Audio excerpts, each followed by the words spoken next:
Hello friends, नमस्कार दोस्तों। जैसे कि आपको मालूम है, फाइनेंशियल एजुकेशन इस चैनल पर मैं लगातार ऐसे वीडियो बनाता रहता हूं ताकि आप लोगों को पैसों की समझ मिल सके। क्योंकि आप पैसा तो कमा रहे हो पर पैसे को इन्वेस्ट करने में आप लापरवाही कर देते हो, जिससे आपका पैसा जितना बढ़ना चाहिए उससे बहुत कम बढ़ता है और कई बार तो बढ़ता भी नहीं है, लॉस हो जाता है। तो मेरा इसमें पर्पस ये है कि मैं आपको वो नॉलेज दे सकूं जो मुझे मालूम है, जिसमें मैंने कई चीज़ों में बेनिफिट हासिल किया है। होता यह है कि देखो, इसमें बहुत बड़ा फील्ड है। आप स्टॉक मार्केट की जब हम बात करेंगे तो कैसे शेयर चुनने हैं, कौन से स्टॉक्स चुनने हैं, और आने वाले अगले 10-20 वीडियो के बाद में मैं ये तक बताऊंगा कि आपको कौन सा स्टॉक अभी बहुत बढ़िया चल रहा है, आपको ले लेना चाहिए इस स्टॉक के बारे में, उस पर बात करेंगे।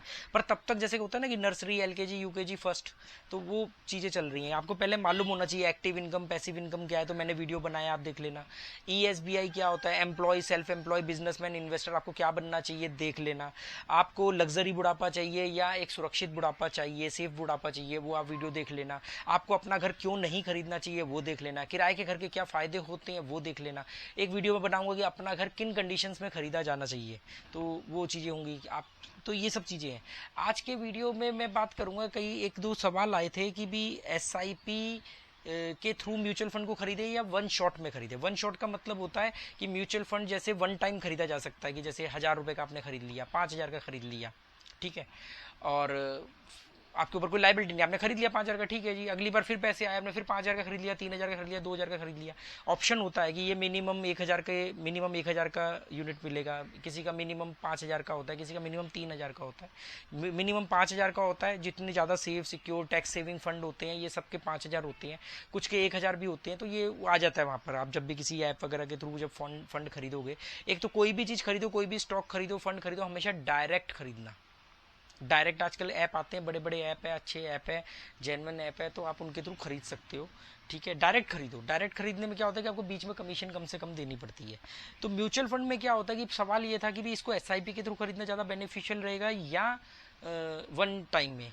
तो देखो, इसमें दोनों तरह के फ़ायदे हैं। तो मैं दोनों बता देता हूँ, फिर आप अपने व्यक्तित्व, अपने लाइफस्टाइल और अपना जो डिसिप्लिन है उसके हिसाब से आप चुन लेना। म्यूचुअल फंड में देखो, एक सबसे बड़ा बेनिफिट क्या होता है कि हम जैसे कोई आदमी है, वो उसका कोई बिजनेस है, वेल सेट है, तो वो अपना बिजनेस में ध्यान देगा या म्यूचुअल फंड में जाए बैठ करके रिसर्च करेगा, स्टॉक्स कौन से खरीदें, पैसे को कहाँ कहाँ लगाएं।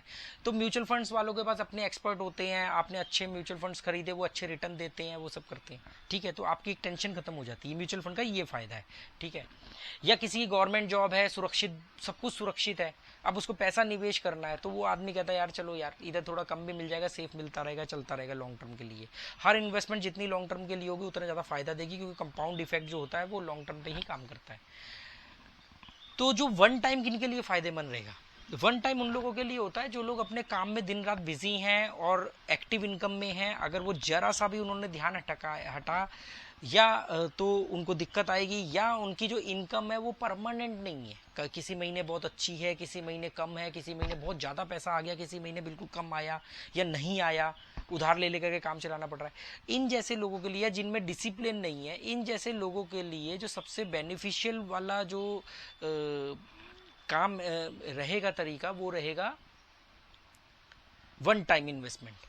कि आज पैसे आए 3,000 के, 5,000 के, 50,000 के, 1,000 का, जो भी आपने खरीद लिया। अब आपको ये प्रेशर नहीं कि अगले महीने पैसा नहीं आया तो मुझे अगले महीने यार म्यूचुअल फंड खरीदना है, मेरी SIP बाउंस हो जाएगी, ऐसा नहीं होगा, ठीक है। तो ये उन लोगों के लिए होता है जिनका मतलब स्टेबिलिटी नहीं है, कुछ फिक्स नहीं है, ठीक है। और मतलब ज़्यादा वो भी नहीं है, सिस्टम में रहने वाले, डिसिप्लिन में रहने वाले, लापरवाह भी हैं। बैंक में पैसे हैं, जेब में पड़े हैं, बैंक में नहीं पड़े हैं, SIP रिजेक्ट हो गई, है ना। मतलब जिस अकाउंट से SIP जानी है उस अकाउंट में पैसा नहीं है, दूसरे अकाउंट में पैसा पड़ा हुआ है। जो इस टाइप के हैं, जो थोड़े लापरवाह हैं, उनको भी वन टाइम डालना ठीक रहेगा। कि जब जागो तब सवेरा, जब ध्यान में आया 5,000 का खरीद लिए, 3,000 का खरीद लिए, 10,000 का खरीद लिए, उनके ऊपर महीने की लाए। और जो जिनकी इंजॉय से करके जीना चाहते हैं कि हाँ भाई यार मेरे को लाइबिलिटीज नहीं चाहिए, तो उनके लिए तो वन टाइम वाला ठीक रहेगा। जिनकी इनकम ऊपर नीचे, आप किन के लिए ठीक है? जिनकी इनकम ऊपर नीचे हो रही है, जिनको पता नहीं कि अगले महीने पैसा आएगा नहीं आएगा, उनके लिए वन टाइम ठीक है। जो थोड़े लापरवाह हैं उनके लिए ठीक है। जो महीने की सिरदर्दी नहीं चाहते कि महीने की कोई EMI टाइप का कुछ चले, वो नहीं चाहते हैं कि इन्वेस्टमेंट हो, खुशी खुशी हो, प्रेशर ना हो, तो उनके लिए भी ठीक है। अब आती बात SIP। SIP किन के लिए ठीक है? देखो, जिसकी गवर्नमेंट जॉब है, जिसको या फिक्स प्राइवेट जॉब है पर बहुत वो भी फिक्स है और उसको मालूम है कि यार मेरे पास हर महीने इतना पैसा आना है, या मेरे पास ऑलरेडी इतना पैसा पड़ा है कि अगर मेरी जॉब भी चली जाए, मेरे पास पैसा नहीं भी है तो भी मेरे पास अपने घर के सारे खर्चे इंक्लूडिंग इन्वेस्टमेंट 6-8 महीने का बैकअप है, तो वहां पर वो क्या कर सकते हैं, वो एसआईपी कर सकते हैं। वहां पर क्या होगा, हर महीने एसआईपी उनकी कटती रहेगी क्योंकि उनको मालूम है कि एसआईपी रिटर्न होने का कोई मतलब ही नहीं है। एक तो उन लोगों के लिए, दूसरा जो लोग, कुछ लोग लापरवाही की वजह से इन्वेस्टमेंट नहीं कर पाते हैं क्योंकि उनके ऊपर प्रेशर नहीं है, जो हमने अभी पिछली बार में बात करी थी। तो जब उनके ऊपर प्रेशर नहीं है तो उस कंडीशन के अंदर वो क्या करेंगे, उस कंडीशन में उनको जो लापरवाही की वजह से वो लोग जब इन्वेस्टमेंट नहीं कर पाते हैं तो वहाँ पर एसआईपी उनके ऊपर एक प्रेशर बना देती है कि हाँ यार एसआईपी देनी, नहीं तो रिटर्न हो जाएगी, बिना मतलब बैंक उसका कोई चार्ज ले लेगा हमसे, चलो एसआईपी के थ्रू पैसे जमा करते हैं।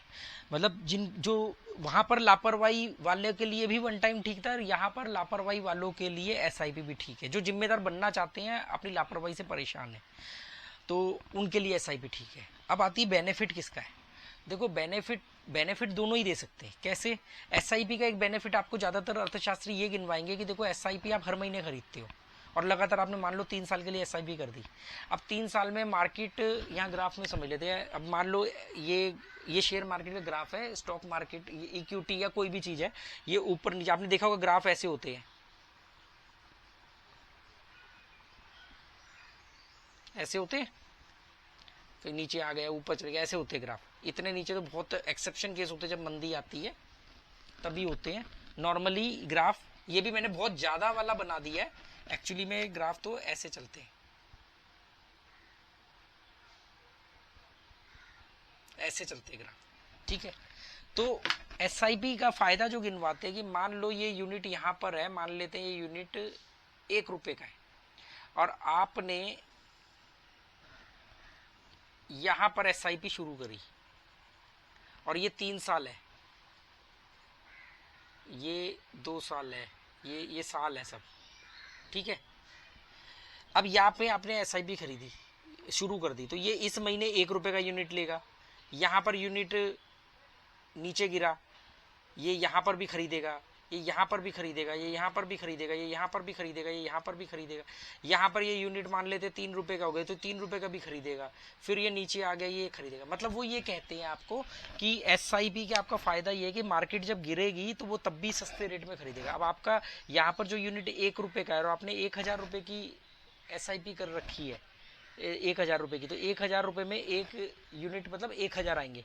अब यहाँ पर ये 50 पैसे हो जाता है तो अब आपके 2000 यूनिट आएंगे, और यहाँ पर ये 2 रुपए हो जाता है तो आपके 500 यूनिट आएंगे। तो वो कहते हैं कि नीचे के रेट में खरीदता है, तो भाई अगर नीचे के रेट में खरीद रहा है तो ऊपर के रेट में भी खरीद रहा है, तो दोनों को तरफ से फायदा है कि मार्केट जब नीचे गिर जाएगी ना तो भी आपको प्रॉफिट देगी एसआईपी, तो मार्केट ऊपर उठेगी तो वो महंगे रेट में भी तो खरीदेगा, तो आपको उतना रिटर्न को भी तो एवरेज करेगा। तो ये बेकार की एक मैनिपुलेट करने की स्ट्रेटजी है, ठीक है ना। अगर आप कोई चीज सस्ती खरीद रहे हो और आपको फायदा हो रहा है तो, और आपने ऐसा सिस्टम बना रखा है महंगी पे भी खरीदनी पड़ेगी, तो बात तो एवरेज हो गई, ठीक है। और जबकि मार्केट गिरती कम उठती जाता है, ओवरऑल तो उठेगी। दूसरा, अब हम बात करते हैं वन टाइम की। वन टाइम में आपके हाथ में चॉइस है, आपको बस थोड़ा सा नजर रखना है। मार्केट यहाँ है, आपने यहाँ खरीद लिए 5000 के, यहाँ आपने 5000 रुपये खरीद लिए, फिर यहाँ गए, अभी आप रुके हुए हो, फिर जो म्यूचुअल फंड आपको लग रहा है यहाँ पे आया, आपने यहाँ खरीद लिया, आप ये नहीं यहाँ नहीं खरीदा, आपने यहाँ खरीद लिया, आपने यहाँ नहीं खरीदा, आपने यहाँ खरीद लिया, ये आया नीचे आपने यहाँ खरीद लिया और खरीद लिया, अब बढ़ने लगा, यहाँ खरीद के आपने रुक गए, फिर यहाँ खरीद लिया, फिर यहाँ खरीद लिया। ऐसे करके आप से केवल डाउन मार्केट में बाइंग करोगे और हाई मार्केट में सेल करोगे, ये इस तरीके से आप चल सकते हो। तो ये मैंने आपके सामने एक चीज़ रख दी कि लोगों को ने मेरे को 1-2 कमेंट पूछे थे इंस्टाग्राम पे कि भी आप मुझे ये बताओ कि भी एसआईपी के थ्रू ज़्यादा बेनिफिशियल रहेगा या वन टाइम में खरीद के। तो मैंने आपको दोनों कारण बता दिए कि अपनी इकोनॉमिकल कंडीशन को, अपने लाइफस्टाइल को, अपने थॉट प्रोसेस को, अपने डिसिप्लिन को ध्यान में रखते हुए फैसला लेना। दोनों ही जगह पे ऑब्जर्वेशन चाहिए तो आपको फायदा मिलेगा। एसआईपी पे तो ऑब्जर्वेशन है नहीं, वो तो आपने कहा कर दी, आपका बात खत्म। अब मार्केट नीचे गिरेगी तो भी उठेगा और मार्केट अब आप को मार्केट नीचे गिरती है तो आप इस बात की खुशी मनाओगे कि आप और बाइंग कर रहे हो, या आपने जो ऊंचे रेट में बाइंग करी हुई है वो नीचे आ गई यूनिट, तो वो अलग चीज़ है। तो वहां पर आपको नीचे नीचे बाइंग करनी है, ऊपर ऊपर सेल करना है, सिंपल सी बात है, अगर आप बुलिश मार्केट के ट्रेंड में हो। और अगर आप बेरिश मार्केट के ट्रेंड में हो तो वहाँ म्यूचुअल फंड कुछ नहीं करेंगे, फिर वहाँ पे तो अलग से वो ऑप्शन ट्रेड वगैरह होता है। ओके, उम्मीद करता हूँ ये वीडियो आपके काम आ सकता है। Okay, good bye, thank you.